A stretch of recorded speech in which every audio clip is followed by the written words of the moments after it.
η σύμπραξη των ίδιων των Δήμων θα διώξει τόσο πολύ γραφειοκρατία, σε σχέση με τη σύμπραξη της περιφέρειας, έτσι ώστε θα έχουμε μεγαλύτερο και πιο άμεσο αποτέλεσμα. Όμως, επειδή εκτός από δομές ο διάλογος είναι αποθεσμικός, είναι και δημόσιος, και πιστεύω ότι και ο κόσμος ενημερώνεται το τι λέει ο καθένας από εμάς, εντάξει, και επειδή δεν περιμένω να επικεντρώνονται και δικοί άνθρωποι οι οποίοι προέρχονται από τη ριζοσπαστική αριστερά, να επικεντρώνονται στο θέμα αν ο Δήμαρχος ήταν αυταρχικός ή δεν ήταν αυταρχικός. Πέρα να μπαίνει στην ουσία του θέματος, η σημερινή κυβέρνηση δεν έχει φέρει κανένα πρόγραμμα ούτε για την ανάπτυξη των Δήμων, ούτε για την αποσχόληση, ούτε για τους ελεύθερους επαγγελματίες. Και τι θέλει να διαχειριστεί ο Δήμος, θέλει να διαχειριστεί κάποια χρήματα έτσι ώστε κάποιες οικογένειες που ζουν στην ενέχεια να μπορούν να έχουν κάποια τρόφιμα. Και η ριζοσπαστική αριστερά αυτό το οποίο αντιλαμβάνει και θεωρεί σημαντικό είναι πώς θα καταγγείλουμε τον Δήμαρχο.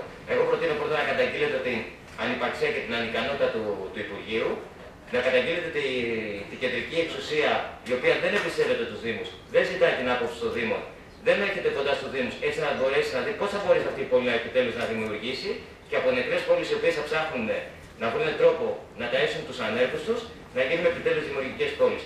Εγώ θα ψηφίσω για το συγκεκριμένο, θα ψηφίσω και τη συγκεκριμένη σύμπραξη και το επισιτιστικό, γιατί αυτή τη στιγμή αυτό έχουμε και με αυτό πάμε να πορευτούμε. Δυστυχώς όμως δεν είναι αυτό που θέλουμε. Και σαν οι άνθρωποι της τοπικής αυτοδιοίκησης, γι' αυτό πρέπει να είναι η επόμενη μάχη μας. Ευχαριστώ πολύ. Καλησπέρα και από μένα. Θα ήθελα να πω δύο λέξεις που τις είπε επανειλημμένος ο Δήμαρχος. Απορώ με την απορία κάποιων, εκτός αν γίνεται η κουβέντα για να πούμε κάτι πάνω σε αυτό, για τον αυταρχισμό που είπε προηγουμένως ο κ. Καταμάτος της διοίκησης. Δηλαδή, ο Δήμαρχος έφερε εδώ την ενημέρωση. Είπε ότι η πλειονότητα των Δήμων του Βόρειου τομέα συμπράττει και θα συναντηθούμε να πούμε αυτό, διότι υπάρχουν οι δομές από τους Δήμους και μάλιστα είπε δεν θα είμαστε ο leader της υπόθεσης και ούτε μας ενδιαφέρει αυτό. Μάλιστα ακούστηκε και μια άλλη άποψη να πάμε με την περιφέρεια. Τι άλλη κουβέντα να γίνει πέρα από αυτό? Η δέσμευση, η πραγματική γίνεται σήμερα με την ψήφιση του Δημοτικού μας Συμβουλίου ότι συμμετέχουμε πραγματικά σε αυτό το επισιτιστικό πρόγραμμα. Αλλά όχι ότι δεν είχε κουβεντιαστεί ποτέ, ότι θα είμαι μαζί με το Δήμο Αμαρουσίου, μαζί με το Δήμο, πώς οι Δήμοι είναι ψυχικού, ο ένας ο άλλος Κηφισιάς, Πεντέλης, η μεταμόρφωση, μας είχε αναφέρει και τους Δήμους που πάνε μαζί. Μόνο 2 Δήμοι από το βόρειο τομέα δεν είναι. Και ένας τρίτος που δεν... Όχι, 6. Νέα Ιωνία, Αγία Παρασκευή, Χαλάνη. Το Νέο Ηράκλειο δεν έχει πάει πουθενά, κύριε Θεοδωράκο. Δεν έχει πάει με το περιφέρεια, να το δείτε. Δεν έχει καταθέσει πουθενά. Ναι, εσείς να το δείτε. Επειδή λέτε ότι είναι και το Νέο Ηράκλειο. Λοιπόν, εν πάση περιπτώσει, εμείς είπαμε από την αρχή την πρόθεση, δεν κρυφτήκαμε, είπαμε με ποιον πάμε και τους λόγους και ο Δήμαρχος το φέρνει σήμερα πως ψήφισε. Απ' τη μια λέτε λοιπόν θα το ψηφίσουμε, απ' την άλλη έχετε αντίρρηση γιατί δεν το κουβεντιάσαμε. Πόσο να το κουβεντιάσαμε? Βεβαίως συμφωνώ με την άποψη του κυρίου Ασβεστά, μακάρι να μπορούσαμε να μοιράζουμε θέσεις εργασίας και όχι ένα πιάτο φαγητό. Ότι η Ευρώπη έχει φτάσει σε αυτό το σημείο, κύριε Ασβεστά, είναι κατάντημα. Έχετε πολύ δίκιο. Σας ευχαριστώ.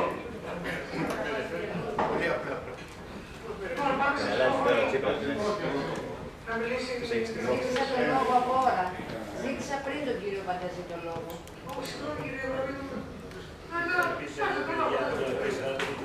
Λοιπόν,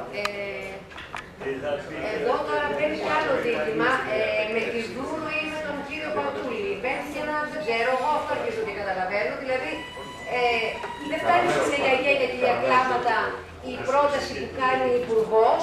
Τώρα έχουμε και έτσι με ποιον θα πάμε και ποιον θα αφήσουμε, δεν είναι εκείνη η ουσία. Λοιπόν, είπε ο Παναγιώτης, να συνεχίσω εγώ πάνω σε αυτό.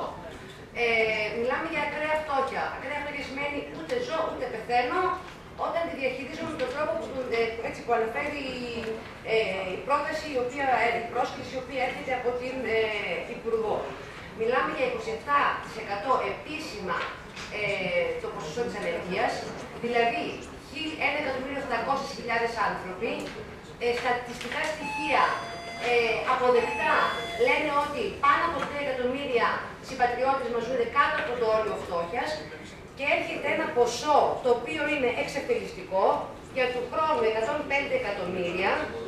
Εγώ κάτι πρόχειρους υπολογισμούς που έκανα εδώ πέρα, για 100 δήμους έβαλα χοντρικά, έτσι, έχουμε για κάθε δήμο 1.050.000, 1.000 ανθρώπους να έχει κάθε δήμος, που είναι δήμοι που έχουν πολύ περισσότερους, σημαίνει ότι για κάθε ένα από αυτά τα ωφελούμενα άτομα, έτσι όπως τα αναφέρει, 1.000 ευρώ το χρόνο. Και με αυτά πρέπει τι? Συσίτια για τους ωφελούμενους, για τους αστέγους γεύματα έτοιμα. Δεν χρειάζεται να κινούνται κατά το στέλιο, φαγητό πάντως θα έχουν.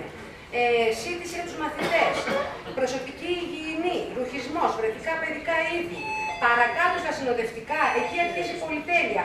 Διατροφικές συμβουλές, συμβουλές υγιεινής διατροφής, συμβουλές υγιεινής διαβίωσης. Δηλαδή, μιλάμε για πράγματα τα οποία είναι κοροϊδία. Είναι για γέλια και για κλάματα, όπως το είπα και πριν.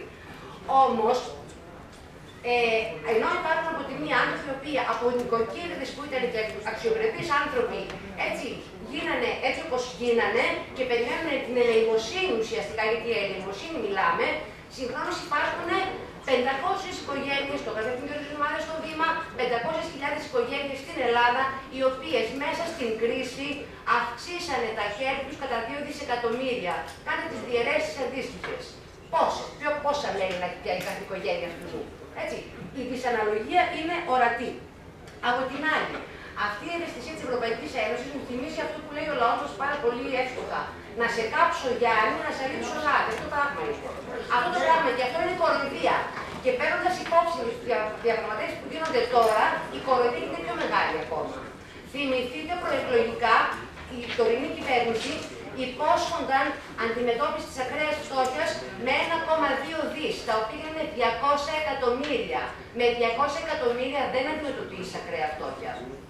Απλά δίνεις ελεημοσύνη και είναι κρίμα και άδικο όταν κάποιοι ζουν όπως ζουν, οι συνάδελφοί μας να ζουν, λες και είναι ταπεινωμένοι, όταν η πρόοδος, η τεχνολογία, η επιστήμη έχει προχωρήσει τόσο, είναι πραγματικά ντροπή.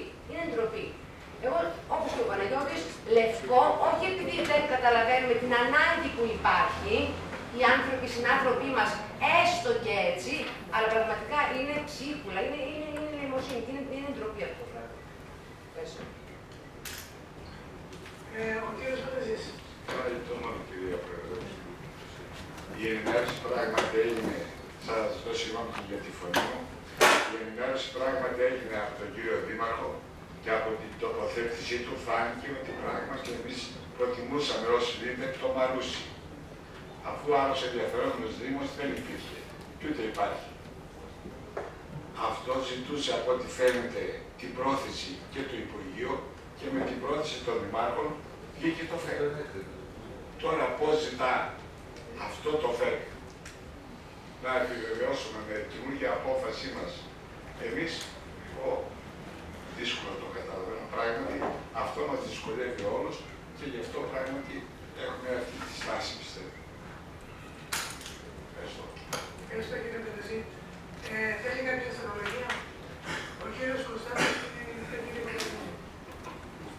Κύριε Πρόεδρε, εγώ θα ήθελα να διευκρινίσω και πάλι ότι η μοναδική συζήτηση που έγινε σε αυτό το Δημοτικό Συμβούλιο έγινε με πρωτοβουλία της αντιπολίτευσης. Ρητά και κατηγορηματικά δεν μας υπόθηκε ότι θα κατευθυνθούμε προς αυτή τη σύμπραξη, ούτε σε κάποια μεταγενέστερη προημερησία διάταξη. Εδώ είμαι σε όλα τα συμβούλια και μπορώ να το διαβεβαιώσω αυτό. Και αν έχω κάνει λάθος, θα συμφέρουν τα κείμενα αυτά που να το αποδεικνύουν. Και θα ήθελα επίσης να εκφράσω και τη λύπη μου για κάτι πάρα πολύ σοβαρό. Εμείς είπαμε ότι θα ψηφίσουμε το πρόγραμμα, θεωρώντας ότι είναι η άριστη επιλογή, σεβόμαστε αυτά που λέει ο κ. Δήμαρχος. Δεν βάλαμε καμία πολιτική ή κομματική παράμετρο στις τοποθετήσεις μας και δεν είναι δυνατόν αυτό το ζήτημα να αναλύεται με οποιαδήποτε κομματική αιχμή. Είναι προφανές ότι έχει δίκιο ο κ. Αλβεφτάς και η κυρία Αβραμίδου να λένε ότι οι πόροι είναι ελάχιστοι, αλλά αφού τους έχουμε πρέπει να τους διαχειριστούμε και να τους αξιοποιήσουμε προς όφελος αυτών που μπορούμε. Όμως, και σε αυτό θα ήθελα να είμαι κατηγορηματικός, εγώ θα ήθελα να καταδικάσω τις αναφορές που έγιναν προηγουμένως από συναδέλφους της πλειοψηφίας στην κομματική εκμετάλλευση του θέματος. Πρωτοπόροι οφείλουμε να είμαστε όλοι μας στο να διεκδικούμε πράγματα για τους Δήμους από οποιαδήποτε κυβέρνηση και σε αυτό πρέπει να είμαστε απόλυτοι. Και δεν χρειάζεται και κανένας δήμαρχος ή περιφερειάρχης, προστάτες και συμβόλους μέσα σε αυτό το Δημοτικό Συμβούλιο. Συζητάμε για τους ανθρώπους που βρίσκονται σε αδυναμία και οφείλουμε όλοι να σεβαστούμε ότι η ψήφος μας έχει να κάνει αποκλειστικά και μόνο με τη δική τους υποστήριξη. Αλλήμον αν βάλουμε άλλα κριτήρια. Και νομίζω ότι όλοι οι συνδυασμοί της αντιπολίτευσης που τοποθετηθήκαμε, αυτό το διατηρήσαμε ως όριο φθαρμού και αντίθετα ήρθε από τη μεριά της πλειοψηφίας να έρθει αυτή η ομόφωνη διάθεσή μας να συμπαραταχθούμε με την απόφαση του κ. Δημάρχου παρά τις όποιες επιφυλάξεις στη διαδικασία και δικαιολογημένα θεωρώ εκφράστηκαν. Ευχαριστώ. Για μένα σήμερα καταρρίφθηκε μία πεποίθηση που είχα για τον εαυτό μου εδώ και πολύ καιρό. Θεωρώ ότι μιλάω πάρα πολύ καθαρά και θεωρώ ότι υποστηρίζω την άποψή μου με επιχειρήματα. Σε καμία περίπτωση λοιπόν εγώ δεν είπα ότι δεν θέλω αυτή τη σύμπραξη και προτιμώ κάποια άλλη. Αντίθετα, εκείνο που είπα ότι θα ήταν καλό και ο Δήμαρχος μπορεί να το βεβαιώσει, θα ήταν καλό να είχαμε συζητήσει πριν και να ενημερωθούμε. Λυπάμαι λοιπόν για κάποιους συναδέλφους της πλειοψηφίας που μεταξύ διαδρόμου και της καρέκλας τους, που δεν κρατούν και τη δική τους, άλλα ακούν, άλλα φαντάζονται και αλλιώς τοποθετούνται. Από την άλλη, αισθάνομαι ότι σήμερα εδώ ήρθαμε να συζητήσουμε για το συγκεκριμένο θέμα και όχι για το τι θα μπορούσε να γίνει. Δεν αισθάνομαι λοιπόν εγώ ότι μπορώ να είμαι υπεύθυνη από αυτό το έδρανο που βρίσκομαι για το τι θα μπορούσε να γίνει καλύτερο. Και δεν αποφασίζω γι' αυτό. Επομένως, θα έπρεπε οι συνάδελφοι, όπως σεβόμαστε όλοι την καρέκλα που καθόμαστε και αυτό που ψηφίζουμε, να σέβονται και εκείνοι ο ένας τον άλλο. Γιατί ειλικρινά βλέπω στην πλειοψηφία, εκτός ορισμένων που τους τιμώ και το ξέρουν ένας προς έναν ποιοι είναι αυτοί, ότι αρκετοί από αυτούς λείπουν επί συνεχόμενες συνεδρίες και δεν πατούν στο Δημοτικό Συμβούλιο, ενώ τους έχει τιμήσει ο κόσμος με την ψήφο τους και κάτι πρέπει να γίνει για αυτούς και κάποιοι έρχονται, αλλά είναι μεταξύ διαδρόμου και μέσα και λένε κάποια κορώνα όποτε το θυμηθούν και αυτοί λανθασμένοι και απληροφόρητοι. Αυτό και ευχαριστώ. Ευχαριστούμε κύριε Σαρακουμική. Ο κύριος Κωνσταντίνος. Κύριε Προεδρεύουσα, δεν θα έπαιρνα το λόγο, αλλά ειλικρινά με ενόχλησε η τοποθέτηση των δύο προλαλισσάντων συναδέλφων της πλειοψηφίας ότι για το χαρακτηρισμό περί αυταρχικής δίκης από πλευράς της αντιπολίτευσης. Πιστεύω ότι είναι εκτός πραγματικότητας, είναι ανεδαφικό το επιχείρημα και των δύο συναδέλφων. Εγώ, επειδή είμαι νεότευτη στο Δημοτικό Συμβούλιο, εγώ θα τους παραπέμψω στο προηγούμενο Δημοτικό Συμβούλιο να κάνουμε μία αντιπαραβολή, να δούμε ποια ήταν η τοποθέτηση της τότε αντιπολίτευσης και ποια είναι η τοποθέτηση της σημερινής αντιπολίτευσης.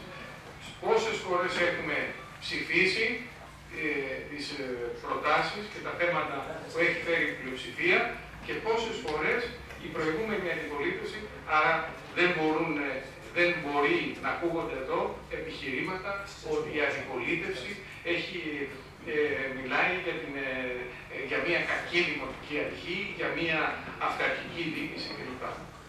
Ευχαριστώ.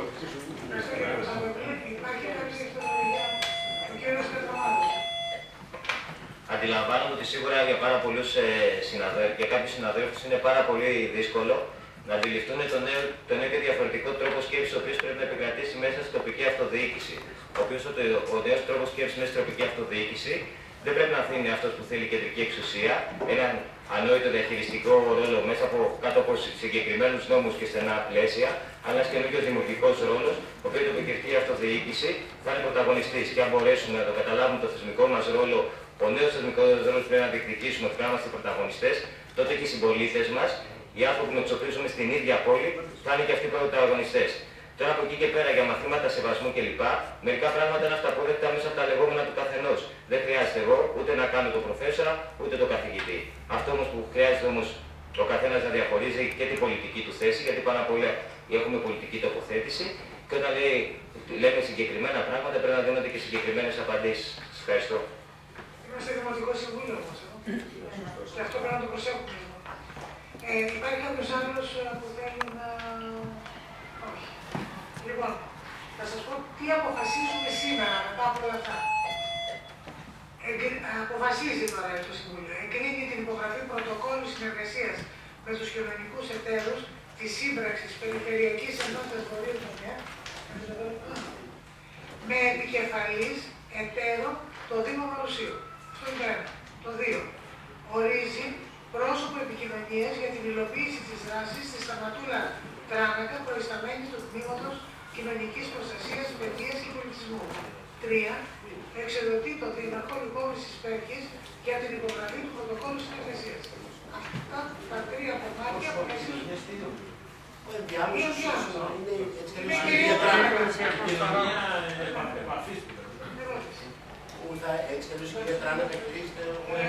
Αν είναι όπως το έχουμε στην αρχή με 2 λευκά, σημαίνει ότι έχουμε κατά πλειοψηφία με 2 λευκά. 21 ναι